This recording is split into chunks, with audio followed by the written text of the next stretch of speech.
Welcome to Payoff Pitch, Action Network's Major League Baseball betting podcast. I'm Mike Calabrese. I'm joined by Sean Zerillo. We're going to break down Friday's slate in Major League Baseball and go through some of the headlines that are impacting the sport as of today. Let's start with the fact that the Braves finally win a series. They get off the schneid, so to speak, and now they got more good news. Acuna's knee is being reevaluated. Hopefully he starts to run out of the box. He can start cutting in the coming weeks, which potentially puts him on a return from that ACL injury last year, maybe in the next, let's call it 2 months. Certainly that'd be something that would put a lot of wind in their sails in terms of their lineup and just overall morale, getting a superstar like Acuna back.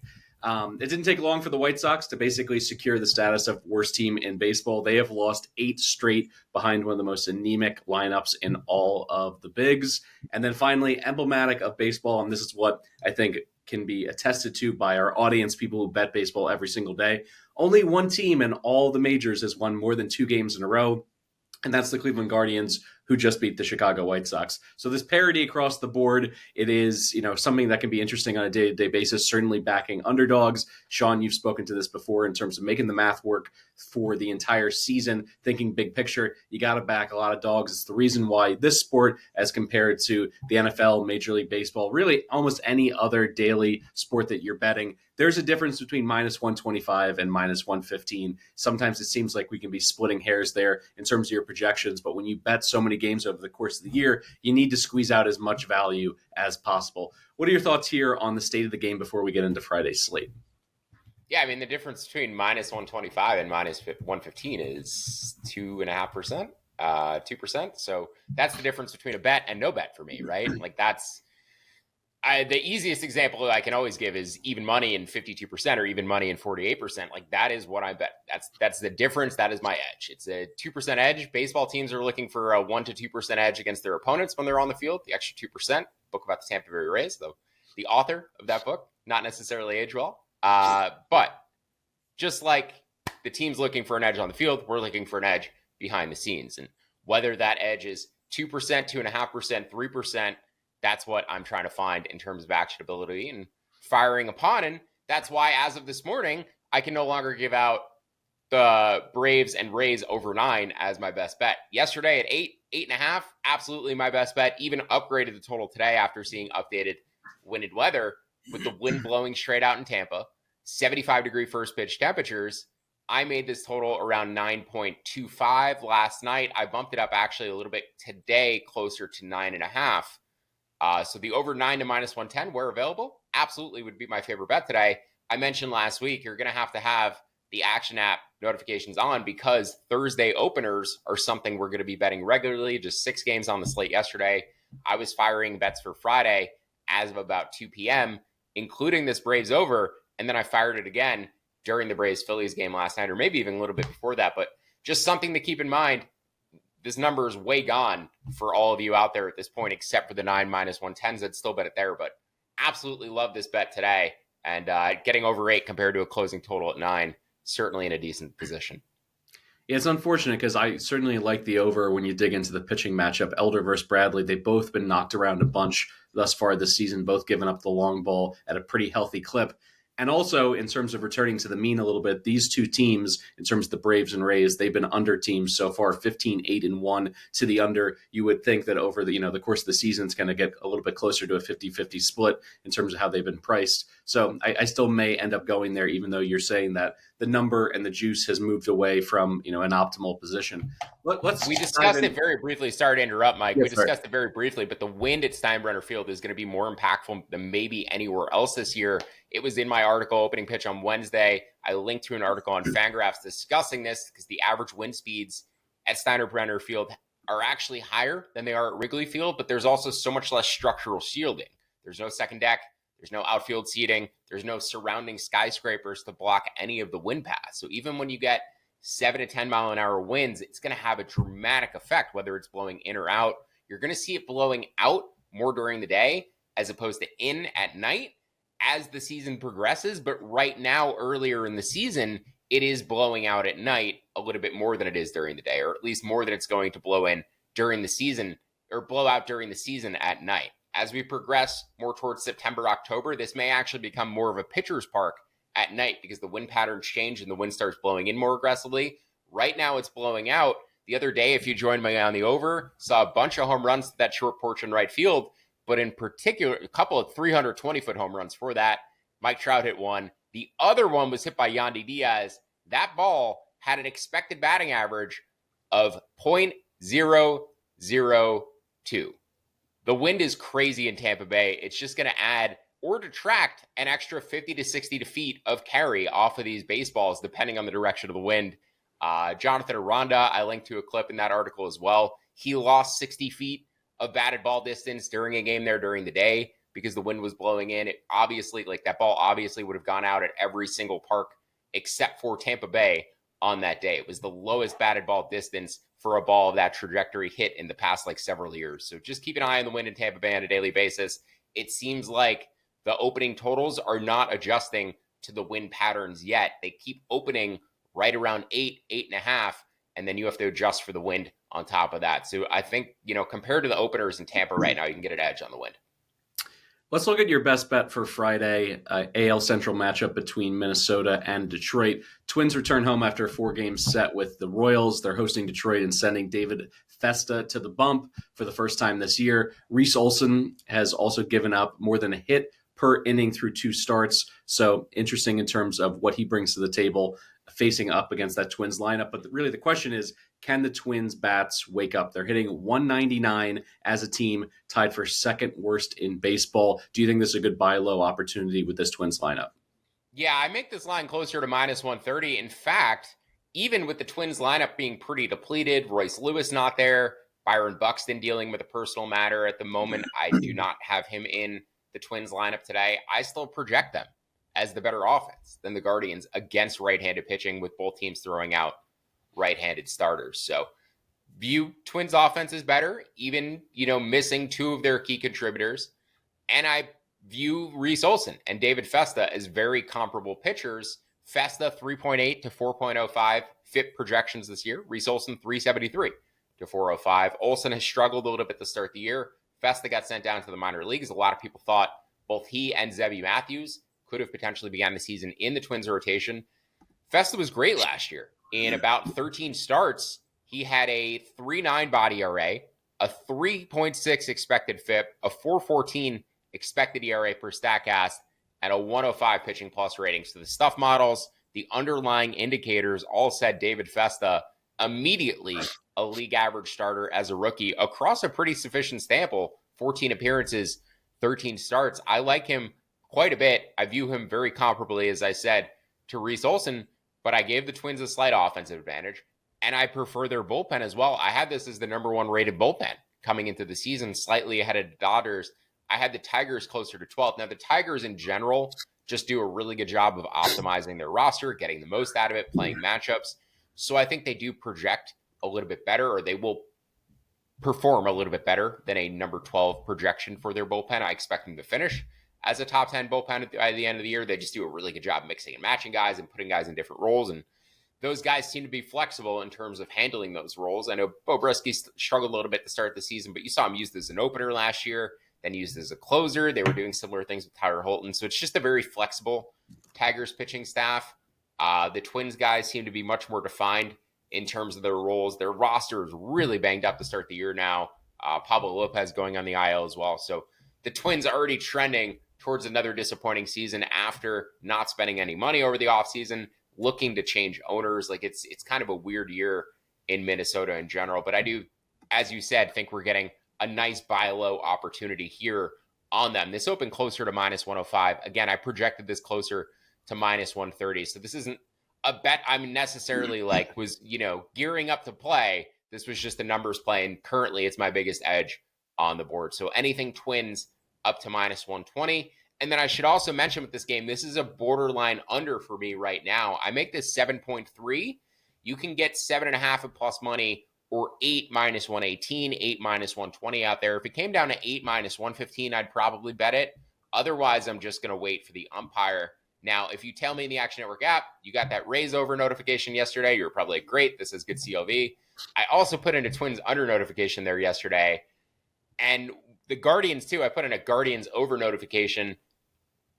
Apologies if you tailed those. sometimes with these openers, weather is going to adjust, number one, from when I look at it at noon compared to when I look at it at midnight. And number two, sometimes I'm just going to input the wrong weather adjustment. And that was the case with the Guardians game. I actually don't think I adjusted for weather. I had the total at about 7.6. The total was actually at 7.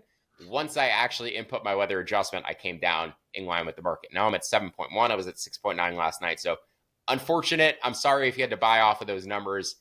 It is going to happen. There's over 2,400 regular season games. Occasionally, we're going to accidentally bet something and then end up pulling off that position. But going to try not to do it too frequently. Just also want to limit our mistakes. I'm not going to leave a bet in there just because I bet it and people already tailed it. I'm going to put us on the right side of these games as often as I can. Before we get to your favorite underdog, just a reminder to the audience listening in, Billy Ward is going to cap this episode at the end with his YRFI NRFI play for Friday. All right, let's look at your underdog. The word of the day, well, really the proper noun of the day, Sacramento. Say it with me now, Sean. Sacramento Athletics. You like them in this spot. Back-to-back quality starts for JP Sears and up against a Mets lineup that's, they're leaving a lot to be desired at this point. They're outside of the top 20 in the bigs in average slugging OPS. You could argue some of that has been weather-related to some cold games in the Northeast. But other than the fact that the Mets are countering with Griffin Canning, who has looked really sharp through 2 starts, is this another opportunity and the right time to fade the Mets on the West Coast? Yeah, West Sacramento. They've really been emphasizing the fact that it's West Sacramento, not just Sacramento. So we'll drop the West Sacramento in there as well. Canning has been great for the Mets, and he was a guy I was really high on coming out of college, out of UNC. He was a first-round pick, had really good stuff for the Angels. Just never really got it together due to injuries. He couldn't stay healthy. David Stern's great at finding cheap pitching that he can develop and make effective for minimal cost. Griffin Canning seems like he might be one of those guys. The underlying indicators do not suggest Canning is anything better than what he was in previous seasons. The velocity is still down, 88 stuff plus, 81 pitching plus, 4.7 bot ERA. So the underlying stuff says Griffin Canning is a below average starter, replacement level pitcher, closer to where he projects, which is around a 4.5 to 4.8 FIP. Now, I do buy the Mets pitching development in general. I think they are strong at optimizing guys, and you've seen a change from Canning so far. He scrapped his curveball, which he used to throw about 10 to 15% of the time, and he's just going heavier on slider. He's throwing his slider 44% of the time through 2 starts, just jamming and spamming the slider as often as possible. We'll see if that works for him because it is a good pitch. It's just overall, there's really nothing behind that. And, the difference between JP Sears and Griffin Canning for me is pretty minimal.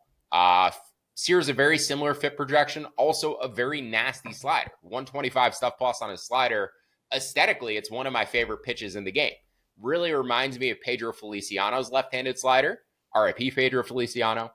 But it's just like a wiffle ball frisbee that he throws from the left side, and it goes all the way outside the left-handed batter's box and cuts all the way through that batter's box, and then sometimes hits the outside part of the zone for right-handed hitters or bears in on the right-handed hitters if he throws it a little deeper. So JP Sears is an electric slider. We've talked about guys who have one good pitch already earlier this week with Shane Smith and his changeup. That changeup is absolutely filthy in the start against the Guardians.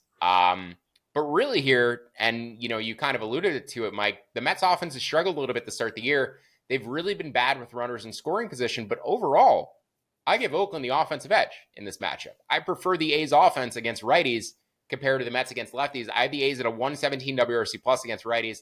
I have the Mets at a 113 against lefties. Another high projected total here in West Sacramento, about 9.5. Got up to 10 last night before coming back down to 9.5. I made this about 9.3 originally. I'm going to leave it at 9.5. I'm not interested in betting too many unders at this park. But, in a high variance game, I made the A's about plus 105. So anything plus 115 or better on the West Sacramento A's. Let's look at the rest of your card here, your final bets for Friday's slate. Let's start with the Cubs traveling out to LA to take on the Dodgers. They're plus 190 as a dog, the total sitting at 7.5. The Cubs offense continues to stay hot. They're nearly top 10 across the board in every meaningful metric. They're second in doubles, fifth in homers, almost all of us powered by, two of their outfielders. Suzuki and Tucker have knocked in 31 RBIs already this season as a tandem, both hitting over 300. Do you think they have enough juice offensively and at this price point to get in on them beating the Dodgers in Chavez Ravine? Kyle Tucker is going to get an absolute bag this offseason, especially now that Vladdy's off the market. Vladdy got $500 million. Kyle Tucker probably deserves $500 million. It's already 28. I think Kyle Tucker is getting north of $400 million. He's getting a huge contract from somebody. Is it going to be the Cubs? The Cubs fans do not seem to think so. So the Cubs better keep playing well if they want to keep him on their team throughout the rest of this season. Kyle Tucker is one of my favorite players in the sport. I think he's the most underrated all-around position player in the sport, and he's putting up MVP numbers so far. In terms of this matchup, this is the fourth time the Cubs have seen Yamamoto over the past year. Yamamoto missed a lot of time with injury last year. He faced the Cubs twice, faced them in Japan to start the season, now facing them again here. And they haven't had a ton of success against him, but the more reps you get against the guy in a shorter period of time, the better you're going to do against them ultimately. Now, what scares me about the Cubs is their bullpen. I much prefer the Dodgers bullpen here. I think in general, the Cubs bullpen is a little weak. And with guys like Justin Steele going down, that's going to hurt their bullpen more too, because it just means they have to throw more innings, put more workload on them. Steele's a guy who pitches really deep into starts, gives them a break typically every 5 days when he does pitch. If he's on the IL, this bullpen's going to get a little bit more worn down progressively day by day. So coming off of an off day, going to play the Dodgers with a well-rested bullpen, maybe as much as I'll like them in this series. No Shota in this series, no Justin Steele in this series for them. So the Dodgers getting the back end of the Cubs rotation and also getting a Cubs bullpen that by the end of the weekend may be a little bit more banged up. Matthew Boyd is solid. You watch him, he has breaking pitches that he can finesse teams with. I don't know if it's going to work against the Dodgers. 75 pitching plus thus far this year, 4.5 body ERA. The Dodgers have the better bullpen. The Cubs have a good offense, but I still prefer the Dodgers offense, particularly with the Cubs throwing a left-handed starter. I actually think this Dodgers offense, even though Ohtani's a lefty, with Freeman out, I think the Dodgers offense projects better against lefties than they do against righties. Kike, Tommy Edman, these guys absolutely destroy left-handed pitching. Teoscar Hernandez destroy left-handed pitching. So a little bit interested in the Cubs at plus 180 just because the number is inflated, plus 190. I make it plus 160. It's just a little bit inflated. Cubs small at plus 175 or better. But I do like the over 7.5 here to minus 112. I make this 8.1. This total opened at 8.5, came all the way down at 7.5 today. It seems like it's holding steady at 7.5 minus 110. I would bet the over at that price point. We'll buy back a little bit against the early sharp bettors who took the under 8.5. You mentioned the importance of the bullpen in the Cubs versus Dodgers. Let's get into the bullpen here between the Cardinals and the Phillies at Busch Stadium. This is really the question to me. Can the Cards get enough out of Andre Palante to avoid major innings from their pen? Because at this point, St. Louis is approaching 5 in terms of a team ERA from their relievers. Do you think that's oversimplifying this matchup? But, the fact is they're going up against Wheeler, so they certainly cannot afford to be spotting, the Phillies 4 or 5 runs early in this game. Well, the Phillies also played until the wee hours of the morning last night against the Atlanta Braves in Atlanta, had to get on a plane, travel, go to St. Louis. Everything getting a little bit compressed, but also they had to throw a number of relievers late into the game yesterday. Not their A bullpen necessarily. They saved guys like Kerkering and Alvarado, but they need Noah to pitch relatively deep into this game in order to avoid going back to those guys who pitched at 1 in the morning last night. I think Andre Palante is a guy who the betting market will always underrate because back in the day, strikeouts, walks, not as important. Guys had a sub 2-to-1 strikeout to walk ratio. Nobody really looked at strikeouts and walks as aggressively. ERA became the thing. Then all of a sudden, as a community, baseball analysts, sabermetricians, strikeouts, walks became much more important because that's what pitchers can control. 3 true outcomes. And now if a guy has a bad strikeout to walk ratio, people just ignore them. They're like, this guy sucks. Strikeout to walk ratio, not that high. He can't strike anybody out. And as a result, I do think guys who can keep the ball on the ground, limit hard contact, who don't have good strikeout to walk ratios are generally undervalued by the betting markets. because nobody wants to bet them. Now, there was a guy on the Cardinals, for a number of years who I absolutely hated. He had a strikeout minus walk rate like right around 0. I can't believe I'm blanking on his name. I'm going to try to pull it up before the end of the podcast. But Palante has a career 67% ground ball rate. He doesn't strike anybody out, 7.3% strikeout minus walk rate. League average is around 11%. So a below average strikeout minus walk rate, walks a lot of guys, doesn't strike anybody out. But every time there's a batter on first base, every inning, he has guys on first and second, 2 out, right? He labors through these innings. He'll get the first out. He'll walk a guy. He'll get the second out. He'll give up a single. And then it's like first and second base, 2 outs every single inning for Andre Palante. And he gets that weak hit ground ball to end the inning. There's like no threat oftentimes unless the ball is actually getting crushed and put in the outfield. It's so much weak contact on the infield or him just like laboring through pitch counts and walking guys because he doesn't have any put away pitch to get them out of there. But in general, I think these type of pitchers, these archetype of pitchers who have below average or average strikeout minus walk rates, but who can maintain a very high ground ball rate or maintain a very low hard hit rate, are going to be underrated by the betting market because they're not guys that people generally want to bet to because they have bad strikeout numbers. And as a result, people think they're shitty. Now, the Cardinals last year had a lot more bullpen depth. This year, they have about 3 relievers who I trust: Fernandez, Helsley, Romero. Last year, they had Andrew Kittredge, too. He's hurt currently in, I forgot what team Kittredge is on, but Kittredge currently on the IL for another team. So the Cardinals and Palante, you need to get through that 5th or 6th inning in order to have a chance bullpen for a bullpen with the Phillies, because the Phillies do have a very good bullpen too. As I said, their high leverage relievers probably okay for today, even though their depth guys are a little banged up after yesterday. But you do have to factor in the travel and the rest angle as well after that late game, playing additional innings and then traveling, getting to St. Louis at 3 a.m. and now playing a game tonight. There's just a little rest thing for both the Braves and the Phillies working against them today after that late night game and then traveling. I was surprised they didn't just pause that game at 1-1 in the 6th inning and say, hey, we're playing each other 15 more times this year. Let's just finish it up, during another one of those series. 1-1 in the 6th inning, pretty easy spot to play 4 innings and then roll yourself right into another game. But instead, they both decided, let's exhaust ourselves for the weekend and this upcoming travel we have. And seems like a minus EV decision to me, but what do I know about weather and body rest? All right, let's turn to a matchup in the NL East, the Marlins and the Nats down in Miami. Cal Quantrill to the bump here. He still feels far removed from that 2022 season where he went 15-5 with Cleveland with 3.38 ERA, but he was tremendous last week against the Braves. 5 innings, 4 Ks, 0 earned. His highest game score rating dating back 16 starts into mid-June of last season. Was that just kind of a flash in the pan or, essentially an outlier for Quantrill, or are you buying on him here against the Nats? So I'm actually hoping this isn't Cal Quantrill starting for the Marlins.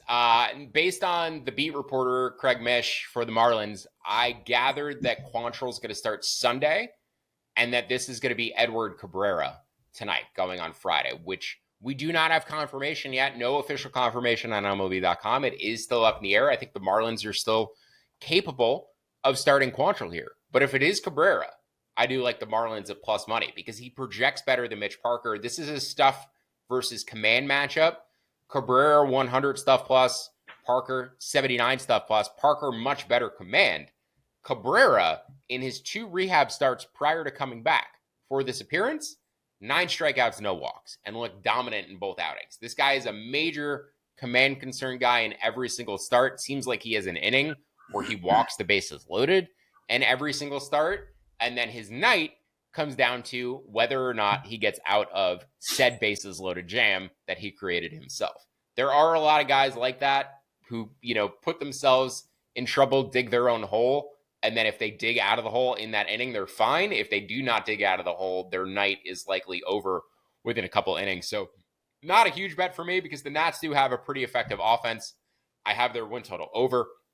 I like them in general as a team, and liking their win total over means, hey, I need you guys to beat up on the Marlins when you play them and whenever you play them this season. So I'm not like super interested in betting every single Marlins money line against the Nationals, but if it's going to be Edward Cabrera tonight, anything plus money on Miami would be a bet for me. Getting an off day to rest up that bullpen, which is not a good bullpen, but the Nationals do not have a good bullpen either. And I just think in a battle between two bad teams, I make the Marlins closer to minus 120 at home with the slightly better, in my opinion, starting pitcher. But nothing that's going to be a huge bet for me. Just have to point out the edges where we see them today. With the openers coming out so early yesterday, every single total is out of range for me now. Every single one.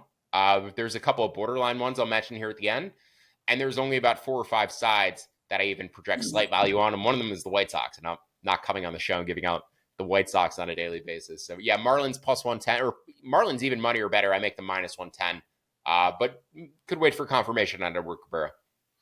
You mentioned totals will close here in terms of your other bets on the card. The Buccos hopping on the bus, traveling down to Cincinnati and Great American Ballpark. Just in terms of the weather, could look like an under, mid-40s, breezy. Mm-hmm. But you got Bailey Falter pitching in this game. He's coming off a disastrous start against the Yankees where he was absolutely shelled. He gave up 7 earned, 2 home runs. Can the Reds essentially get to this number of 8 and push it over almost all on their own?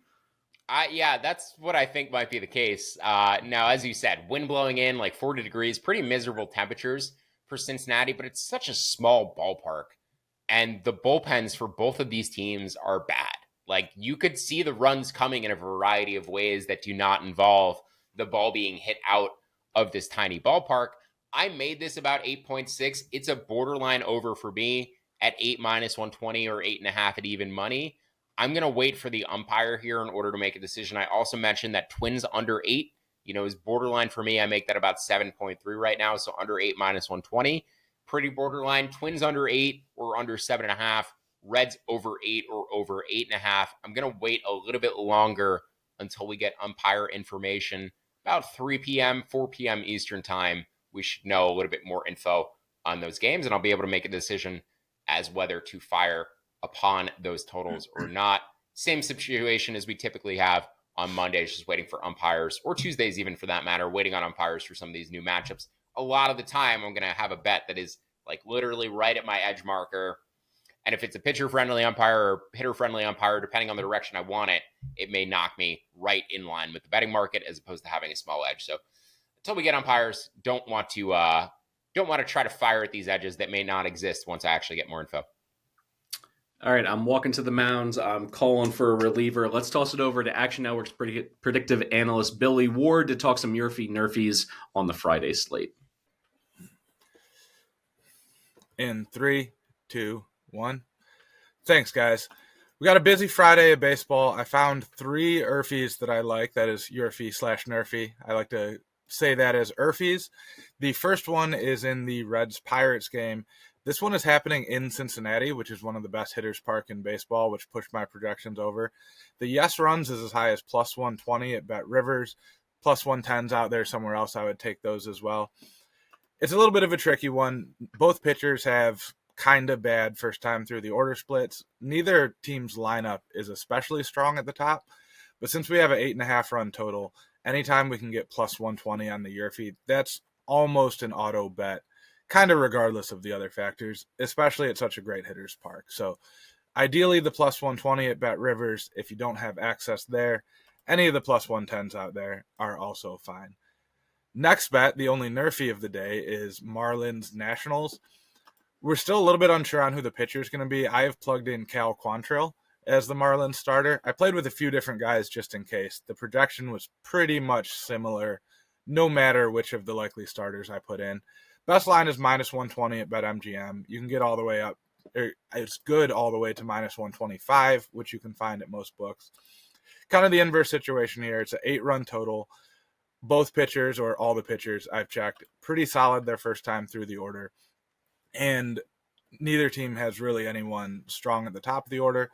We've also got some hitters on the wrong side of their platoon splits against the lefty Mitchell Parker. So especially at the top of the order, those bats struggle against lefties, which helps the cause here a little bit. Last one I've got a couple options on. That is the Mets Athletics YRFI. I have the Mets projecting extremely strong here. They are about as likely to score as both the Nationals and Marlins combined today. The Mets single team YRFI is plus 165 on DraftKings. The game YRFI is minus 120. What I'm personally doing is betting to win half a unit on the full game and then risking another half a unit on the Mets single team specifically. They have a great matchup against JP Sears, who is one of the worst early game pitchers in my model.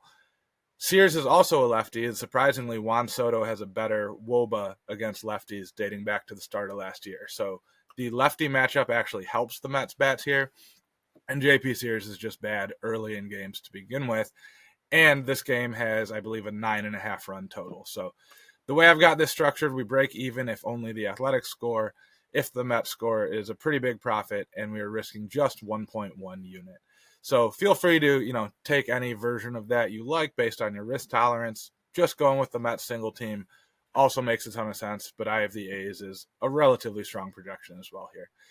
That's it for me today. Back to you guys. Thank you, Mr. Ward, for those instant gratification bettors. You can never have too many YRFI bets. That'll do it for today's episode of Payoff Pitch. Thanks for tuning in. If you'd like to tail some of our bets from today's episode, look for the quick slip links in the episode description. Don't forget to download the award-winning Action Network app and leave us a 5-star review wherever you listen to our podcast. Also, check out the Action Network Discord. You can cut it up with Action Network experts and other daily betting enthusiasts in terms of Major League Baseball. There's a link in the episode description of this podcast to go ahead and join that Discord. We'll be back here on Monday for our best bets. For Sean Zerillo, I'm Mike Calabrese. Thank you so much for listening to Payoff Pitch, Action Network's Major League Baseball betting podcast, and good luck with all your bets.